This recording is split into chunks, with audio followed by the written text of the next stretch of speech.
Good day, Crime Talk aficionados. This is Scott Reisch of Crime Talk. I was in trial all of last week, so I was unable to put out content. But first, today on the docket, 1, the Patrick Frazee conviction and sentence. 2, let's talk about Krystal Lee Kenney's sentence. What do you think she ought to get? 3rd, the Jennifer Rothwell homicide case in St. Louis. 4th, an example of a hairdo that you should not wear to court. And finally, what case do you want to discuss next? Let's talk about it.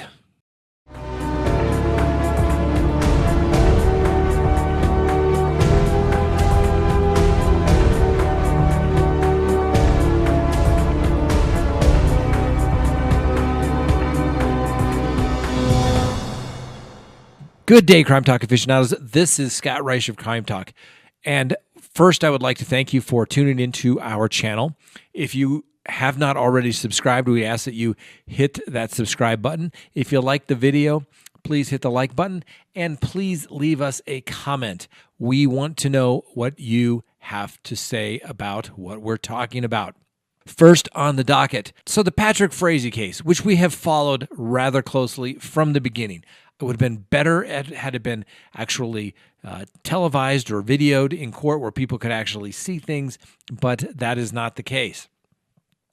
But we followed it closely. And for those who don't know, Patrick Frazee was accused of and has now been convicted of killing the mother of his child, his fiancée, Kelsey Barrett.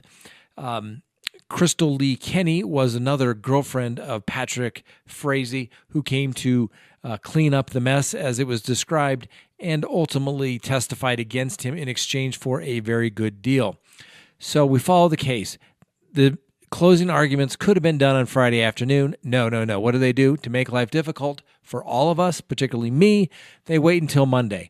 Well, guess what? I'm starting a federal trial Monday morning, and I simply was not able to do it as I was in court all day, and then just the requirements of trial did not allow me to get back to the office and make a video. I probably could have done something. I apologize. I just apologize. I apologize. But Patrick Frazee is found guilty by a jury of his peers in 3 hours. So this trial goes for a little over 2 weeks, 3 hours.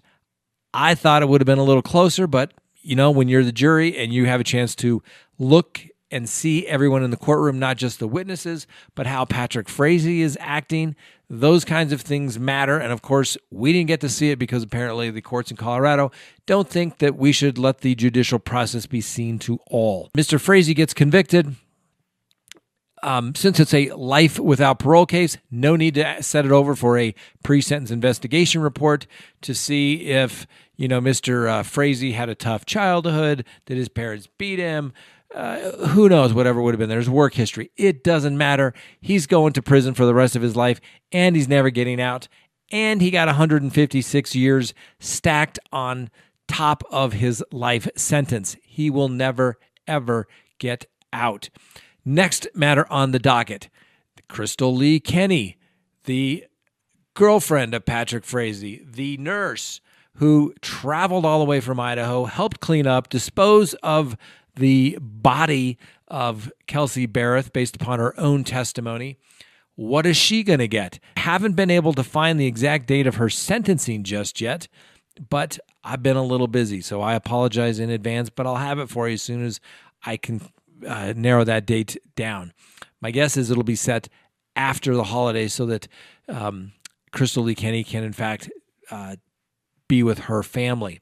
Now, the district attorney, Mr. May, has stated that his deal that he made with Krystal Lee Kenney was, in fact, a deal with the devil, but a deal that had to be made. Otherwise, they would not have been able to convict Patrick Frazee. Now, she pled guilty to a Class 6 felony here in the state of Colorado. That carries between 12 months and 18 months in the Colorado Department of Corrections. If there were aggravating circumstances, the court could impose up to 3 years. Miss Kenney, as part of her plea bargain, has agreed that her sentence will be up to 3 years. That is what they call Blakely, waiving Blakely. Blakely is a United States Supreme Court case that said anything that increases the possible penalty has to be pled, proven to the jury beyond a reasonable doubt for that sentencing enhancer to go higher. So she's waived that, agreed to up to 3 years. 3 years. Do you think that is enough for Krystal Lee Kenney? She's, in theory, probation eligible. Do you think that her testimony was so valuable, so important, that it is worthy of probation? Or do you think she should get her 3 years plus a 1 year mandatory period of parole if she is, in fact, sentenced to the Department of Corrections? Let me know in the comments. I want to hear about it. So the next case we have comes from St. Louis, Missouri. And it is the case of Jennifer Rothwell and her now charged husband, Bo Rothwell, who's accused of murder. And it started out as a missing persons case from, in fact, Bo Rothwell. And then it turned into a murder case the following night. He was charged with murder even before his wife's body was ultimately found. And Bo Rothwell actually led police to the location in the park where her body could be discovered. Police believe that Bo Rothwell killed his wife on November 11th, and he was seen on video that day buying bleach and other cleaning supplies from a local store. He reported her missing the next day, saying he had last seen her leaving work, and that her car had been abandoned nearby. Jennifer Rothwell was an engineer for DuPont, and obviously completely out of character for her to just disappear. Both Jennifer and Bo were chemical engineers. They married in 2015, and Bo is in fact accused of having an affair during the same time that his wife was pregnant and ultimately her death. Bo Rothwell was originally charged with second-degree murder, and his bond was set at $100,000.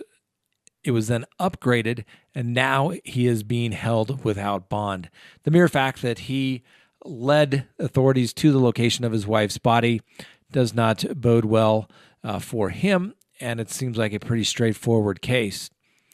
Once again, the question is going to become, why would a married man who has a beautiful wife, a beautiful family, get involved with someone and completely destroy the beautiful wife and the beautiful family instead of simply just getting a divorce if that's truly what he wanted? We'll be following this particularly to see what his motive was, and was it just to be with the new girlfriend, or was there something else? We'll be following it. Now, since it's a short week for Thanksgiving, we're not going to do a dumb criminal of the week. However, would you take a look at this lad? Wow. Look at that haircut. Now, he's not going to get any awards, but maybe if he calls me, if he shoots me an email, we may give him a Crime Talk mug simply for having a haircut that bold and wearing it to court. Look at that style. Nothing says, look, I think I'm Batman. Look, I may be incompetent, than that haircut right there. So he may not get an award, he may not get a mug, but if he calls, I'll probably give him one anyway, simply because, well, I can. Now, next on the docket is, as the new year begins, there's always a plethora of new cases. There is so much crime out there, it is almost too hard to decide what to discuss every day. If I could do it, I could talk about this stuff for 8 hours a day, 10 hours a day, even more. And I think that people would watch. I think people are so fascinated by crime. I think people are fascinated by true crime as to why people do it.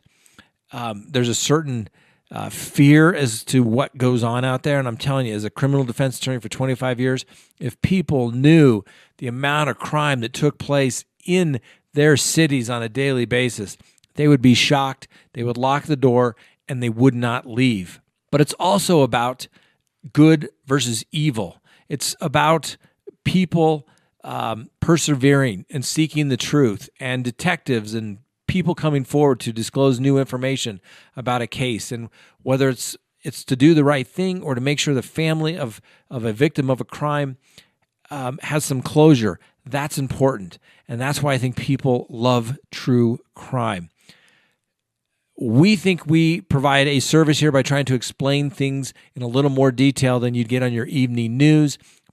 Explain from a perspective of somebody who has been a prosecutor and someone who's been a defense attorney and done nothing but criminal defense for the last 20 years. Someone who has handled thousands of criminal cases, too many homicide cases that I can't even recall all of them.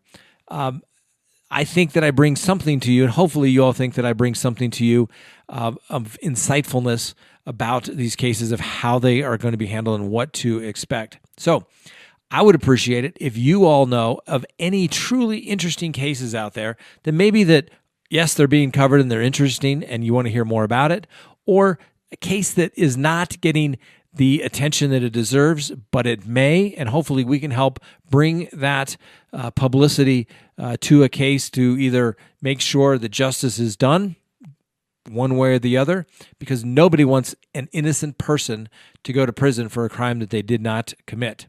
So think about it. Leave me a comment below, and we will consider it. Like I said, if I could do this 8 hours a day, I certainly would. I think there's definitely enough content out there to be covered. Thanks for watching Crime Talk. I appreciate it. Please subscribe to the channel if you haven't done so already. Hit that like button and leave me a comment. The Patrick Frazee trial. Life 156 years. Is that enough? Krystal Lee Kenney. She's going to get 3 years in prison. Is that enough?